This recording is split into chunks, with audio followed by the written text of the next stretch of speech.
Olá, senhores. Vídeo 202.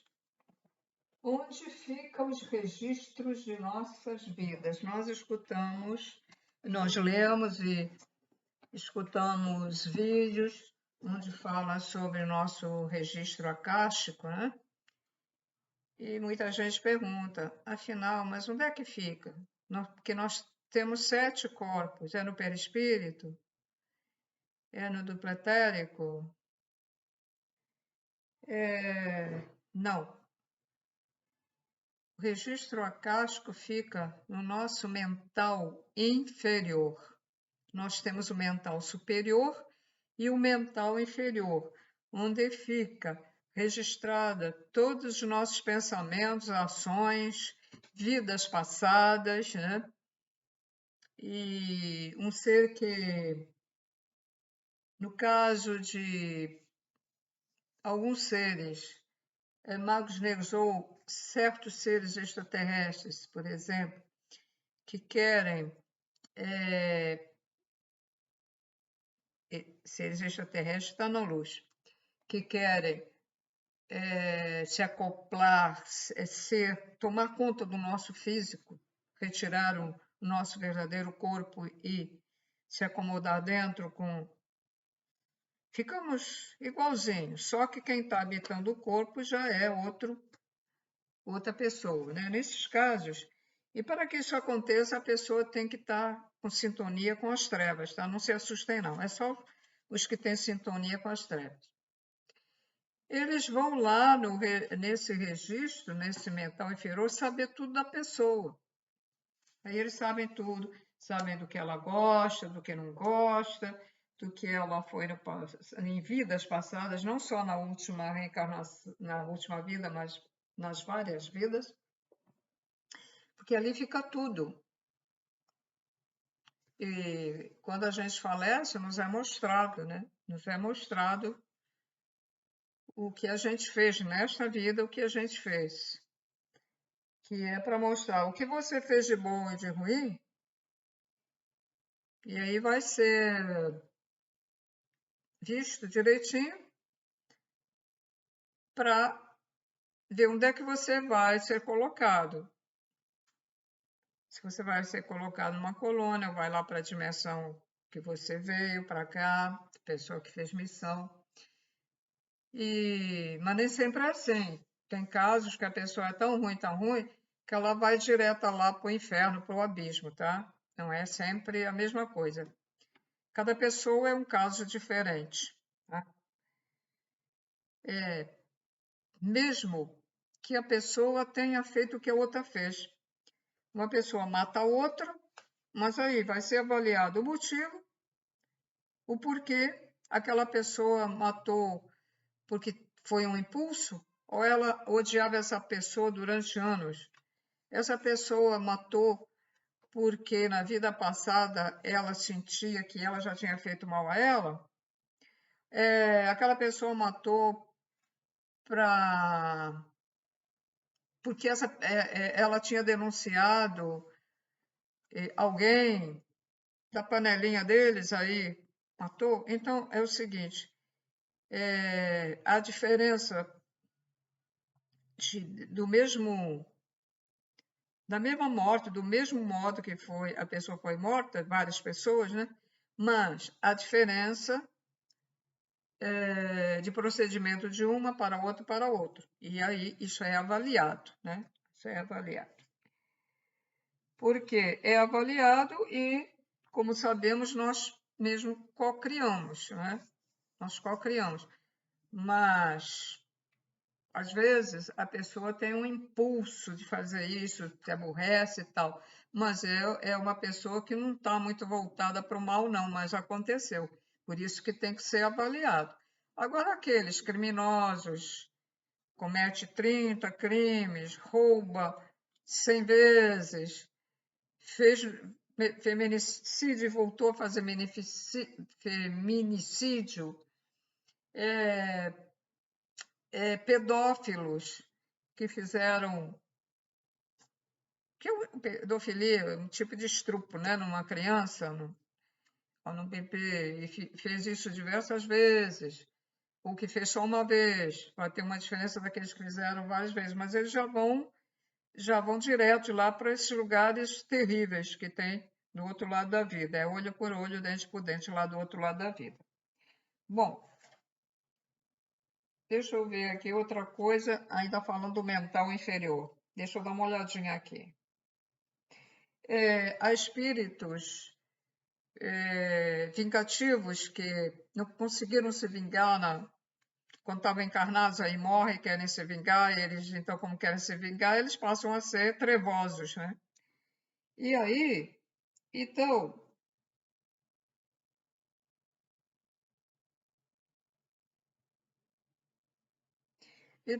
eles colocam um aparelhinho lá no mental inferior. É um aparelhinho muito titiquinho, assim, uma cabeça de uma agulha, cabeça de um alfinetezinho muito pequitinho. Aí eles vão lá. Como é que faz isso? Quando a pessoa está dormindo, pega no espírito, no verdadeiro corpo, desdobra, leva lá para o laboratório das trevas e coloca lá um negocinho. Aí o cara vem e começa a mudar o comportamento, né? Começa a mudar o comportamento e a pessoa não sabe por que fulano está tão diferente e não quer para melhor, né? E aí, o que é que acontece? Como aqui esse lugarzinho, ele guarda, esse registro acástico, guarda todas as vidas passadas, esse aparelhinho, ele vai, como vou dizer, deixa eu ver se ativar, vai lembrar daquela vida passada que esse ser foi mau. Vamos dizer que ele tenha vivido na Idade Média, naquela época, e era um ser muito mau. Era um tipo guerreiro, matava as pessoas. Não. Então, esse aparelhinho, ele vai lá no fundo dos registros acásticos, ele fica lá, o aparelho fica lá. E aí vai trazer de volta aquela negatividade, aquela parte má em que esse ser, que agora parece ser um ser bonzinho, vai ativar e ele vai começar a mudar dentro dele, ele vai começar a sentir aquela maldade dentro, a brigar com as pessoas, com a esposa, os colegas de trabalho, vai querer até matar alguém, sabe? Porque ele foi um guerreiro lá do mal, né? Então, é... mas se a pessoa consegue, vamos dizer, ela fica assim um pouco, né, perturbada, mas se ela consegue não praticar essa maldade que ela está sentindo, se ela for uma pessoa assim, mais esclarecida, se é uma pessoa voltada para a religiosidade, seja lá que religião for, e se ela conseguir manter esse lado bom, não ser influenciada por esse magnetismo desse aparelhinho, então os Exus do bem, que Exus não é o Exu verdadeiro, porque o Exu, há os falsos Exus. Então, o Exu verdadeiro, ele pega e vai ajudar essa pessoa.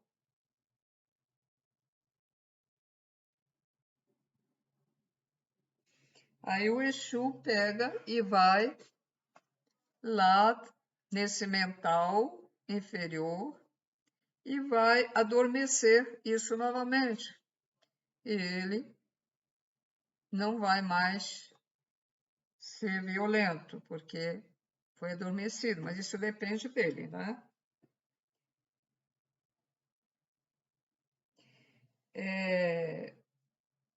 Porque há que ter merecimento.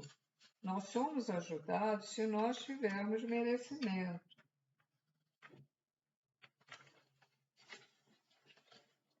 Se ele vê que essa pessoa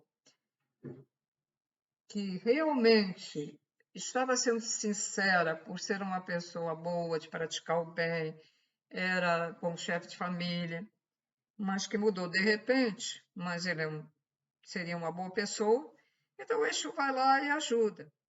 Desfaz aquele negócio, tira lá o aparelhinho, desdobra o corpo, vai lá para os laboratórios da luz, e com essas técnicas extraterrestres que eles aprendem, então eles anulam, né?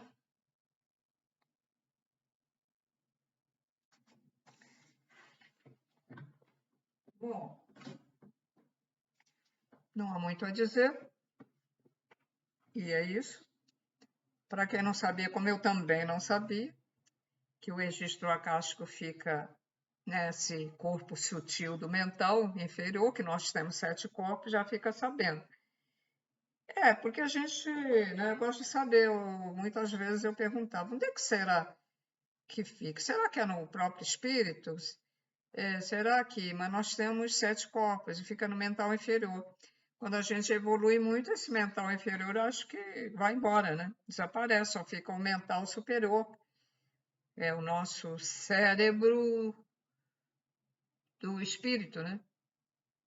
Que a gente não sabe muitos pormenores, então é melhor até nem falar muito sobre isso para não falar errado, para não falar besteira. Então, é melhor, veio a informação disso, então passamos adiante, mas o resto é melhor ficar por aí, né? Quanta coisa nós temos, né? Nas partes sutis, são os chakras. Nós temos também um Merkaba, e nós não está funcionando porque nós não temos aquelas 12 fitas de DNA. É um Merkaba que fica afastado assim, e ele gira o Merkaba. Esse exercício das 33 voltas que os pleiadianos dizem para fazer, eu creio que não é só para os nossos chakras, os 7 chakras girarem bem, eu acho que também é esse Merkaba. É uma forma geométrica, cada um de nós tem um Merkaba. Ou seria talvez o Merkaba humano, né? Da forma humana, o animal tem um outro Merkaba. Então, eu creio que faz girar. É uma pena que eu não possa mais fazer isso, porque é muito bom, ativa muito. Mas podemos também fazer aquele exercício dos maias que ativa os pontos energéticos que nós temos, que é aqui. Aqui está, é só procurar o vídeo no meu canal, os pontos dos maias, sobre os maias. Aqui, do lado, nos joelhos, lá embaixo nos tornozelos. Bate com alguma coisa, com uma bola, com um objeto qualquer, macio, né? Macio para não machucar, né? Tá? Bate algumas vezes, bate assim e pronto. Aqui também nesse chakra aqui, tá? Então é isso, senhores. É só. Vamos aguardar novos conhecimentos que tá vindo, né? Vindo lá das esferas superiores. E é bom aprender que assim nós levamos para o outro lado da vida já alguma sabedoria. Mas não esqueçam de evoluir no amor incondicional. Devemos olhar o próximo. Isso aqui fica contaminado de giz, né? Parece que não, mas tem uma poeirinha, não estou sempre limpando. E eu fico assim, ó. Agora, sempre que eu venho para cá, eu espirro. Vamos amar uns aos outros. Não vamos fazer distinção de pessoas com religiões diferentes, porque olha só, quando se fala das religiões que são é como se fosse uma prisão, porque tem dogmas, tem ritos que não deveria ter, mas são aqueles que chefiam as igrejas. Mais ou menos, uns 90% dos chefes de igrejas diversas são assim, porque eles são magos negros que vieram ensinar as pessoas na religião e ver se queima o karma deles. Só que eles fazem tudo errado, né? Mas alguns pastores, alguns padres, alguns brahmanes, alguns krishnas, alguns budistas são bons, são que dirigem esses lugares. Agora, as pessoas que frequentam, nós temos que respeitar essas pessoas.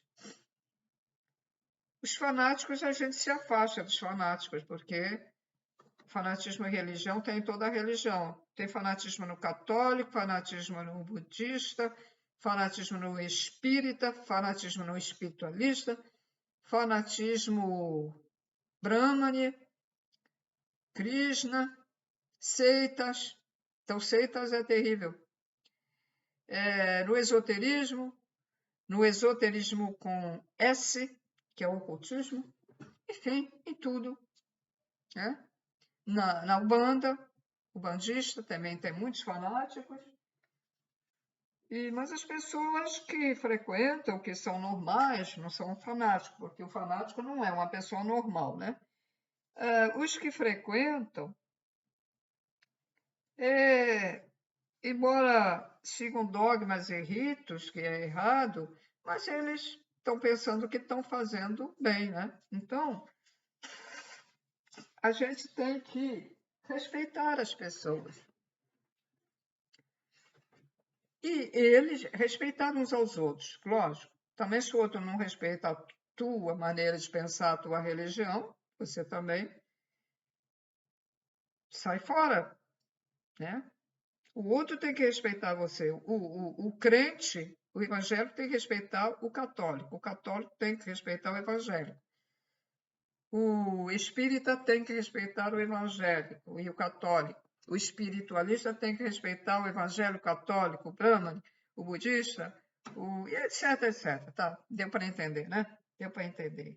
Então, os espíritos superiores estão pedindo, ensinando, para que todas as religiões se unam.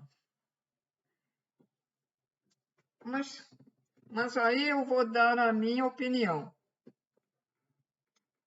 Se cada um segue dogmas e ritmos e ritos, se o católico quer rezar o terço e o espírita sabe que não precisa disso, como é que fica? Para nós unirmos na amizade, né? Mas não no, sei lá, não fazer. Fica meio difícil, porque, não sei. Se você entrar num templo judaico, eles vão obrigar, parece que, não sei se ainda parece que as mulheres têm que botar o véu ainda na cabeça, né? Lá para entrar naquele negócio lá. Bom, mas eu não sou da religião, então eu vou me recusar. Então ele diz, então você não pode ficar aqui. O erro de quem é o erro? Ele é que não respeita, né? Lá o templo não está respeitando você, que é de outra religião. Quando a gente entra num lugar que, por exemplo, você vai num asilo de velhos, de velhinhos lá, aí está aquele monte de crentes evangélicos cantando hinos e com a Bíblia. Você entra, você vai lá e visitar alguém, ou você vai conhecer a casa. E aí você para ali, porque tem que respeitar, né? Ou fica parado ali. Lá vem a evangélica, enfia na tua mão. Na tua mão, para você ter que cantar e coisa. Está impondo a religião. Não é assim. Ela viu você chegar, fica na dela lá cantando o hino e eu fico ali. Aí você vai com um parente ou com uma conhecida na igreja católica, até fazer companhia. Pronto, sentou lá no banco. Ana, canta. Mas eu não sou católica. Por que eu tenho que cantar? Eu estou aqui, respeito, mas não tenho que cantar. Tá dando para entender, não tá, gente? Então é isso. Então, eles têm que respeitar. A gente que chega lá respeita mais do que eles. Eu chego lá e fico quieta, respeito, mas eu não sou obrigada a cantar, não sou católica, eu não sou evangélica, por quê? Aí o evangélico não entra no centro espírita, não entra numa casa que vende produtos espirituais ou de umbanda, porque, Deus me livre, entrar. E a gente entra lá e tudo bem. Não é assim, um tem que respeitar o outro, né? Por isso que eu estou dizendo, eu acho aí meio difícil, né? Reunir todos da religião, se darem todos, porque a religião deveria ser só uma, né? Eu acho meio difícil, mas enfim. Então eu estou passando esse ensinamento para vocês, para ver se alguém desperta e passa para outras pessoas. Não é obrigar os outros a ser daquela. Ali você está obrigando você a ser aquela religião. Pô. Você pode entrar numa igreja evangélica para conhecer. Porque há diferença de igrejas evangélicas de umas para as outras. Então, uma vez eu fui evangélica, mas eu depois saí, né? Mas aí, aqui no bairro, veio numa determinada igreja evangélica, que eu escutava falar que eles quebravam até os santos, que iam na casa das pessoas e quebravam os santos, né? Aí eu fui ver se era verdade. Pronto, chego lá, começa. E teve uma vez, eu fui 2 vezes, e teve uma vez que não queriam deixar eu sair, hein? Que é isso? Deixar sair? Sair. Sair. E toda hora, dinheiro, toda hora. Não dei nada. Eu digo, o quê? Já é a terceira vez, quarta vez, pedindo dinheiro? Quarta vez? O que é isso? Aí eu queria deixar eu sair, eu saí mesmo, saio, não tem. Mas num lugar espírita, um espiritualista, nem sei o que era isso, fecharam o portão e não me deixaram sair, porque eu não gostei. Não me deixaram sair, porque eu não tinha chave. Eu fiquei, olha, aquilo subiu e descia em mim. Fiquei no ar, era de noite, eu fiquei tomando sereno lá, mas não fiquei lá assistindo, fiquei do lado de fora da sala, né? No banco do lado de fora, não deixaram eu sair, nunca mais eu voltei. E quando alguém me fala, né? Não vou falar o nome, porque, né? E quando me falam o nome desse centro é de um dos seres que baixa lá na casa da plataforma, mas ele não tem nada a ver do procedimento deles lá no centro, né? Porque são ensinamentos muito bons dele, né? Mas eu fiquei até com vontade de telefonar até para a polícia dizer, eu estou presa aqui, não me deixa eu sair. Mas aí eu fiquei assim, eu não sei se eu devo fazer isso, se eu não devo fazer isso, mas está me dando uma vontade de fazer isso, então me obrigar a ficar aqui, que não podia sair. Isso é procedimento de uma pessoa de luz? Nós temos o livre-arbítrio. Lembrem, temos o livre-arbítrio de fazer o que quisermos. Agora, as consequências, lógico, nós temos que arcar com as consequências, se boas ou ruins, do que a gente faz, pensa. Não é só fazer, a gente pensa e arca com as consequências também. Ora, então, senhores, tudo de bom. Até o próximo vídeo. Vamos em frente. Dezembro de 2022, tá? Estamos em dezembro de 2022. Tchau, tchau.